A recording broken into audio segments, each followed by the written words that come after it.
kalian, karena yang tampil tadi tampilannya super sekali ya. Ini baru siswa tapi sudah pandai bicara di depan umum. Dan yang perlu kalian perhatikan bahwa menang dan tidak menang di sini, kalau tidak menang di sini bukan berarti kalian tidak punya potensi untuk sukses menjadi pembicara. Anda tahu siapa artis yang pernah gagal tapi ternyata malah tenar? Ada Rina Nose yang dulu pernah kalah waktu ajang pencarian bakat, tapi sekarang jadi artis yang super mahal. Padahal waktu ajang pencarian bakat dia kalah.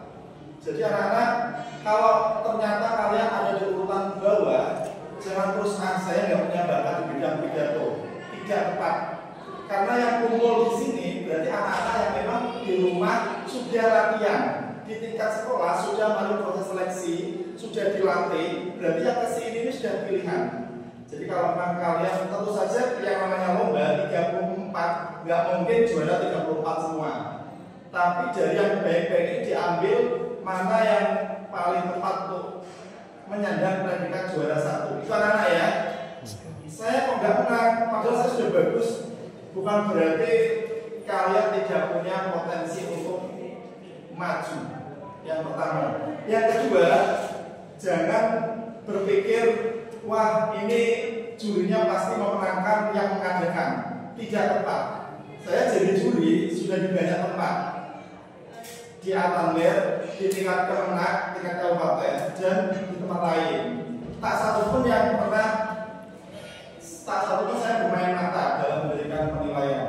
Bahkan waktu Atanler mengadakan lomba tingkat kabupaten, Atanler sendiri tidak menang waktu itu.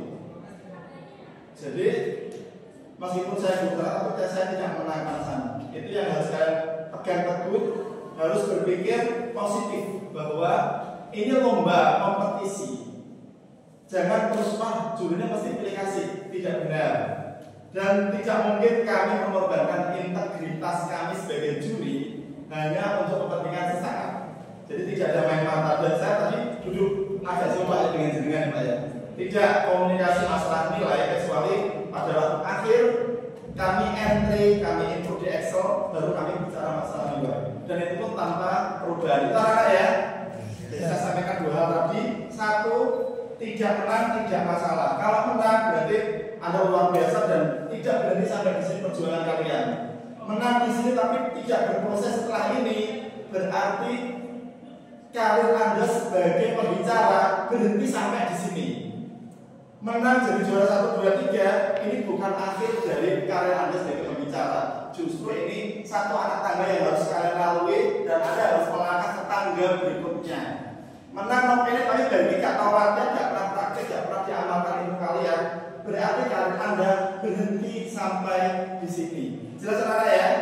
Kalian belum menang di sini tapi terus berproses, berarti kalian punya sifat progresif, bisa maju di para anak. Saya sampaikan ini yang saya baca berapa? 3 ya? Oke, 3. Anak-anak ini juara 3 ya. Saya tidak kenal satupun peserta yang di sini, jadi saya hanya melihat nomor dan nama tadi, dan tidak tahu dari sekolah mana. Juara 3 dengan total nilai 184 atas nama Selvin Al-Afwa. Kemudian juara 2 dengan total nilai 186. Tarik nafas dulu ya. Laki-laki atau perempuan ini? Atau sudah mimpi tadi malam? Nggak ada tanda-tanda ya. Ini orang laki ya anak juara 2. Siswa yang berinisial K. Siapa yang namanya K? Kafa Alfa Bima. Bukan. Dan inilah the best speaker. Juara 1 lomba pidato tingkat MA. Atas dengan jumlah nilai 196 atas nama siswa atau siswi? Siswi berinisial I. Ayo sopo saya sebenarnya I. Isma Rosi.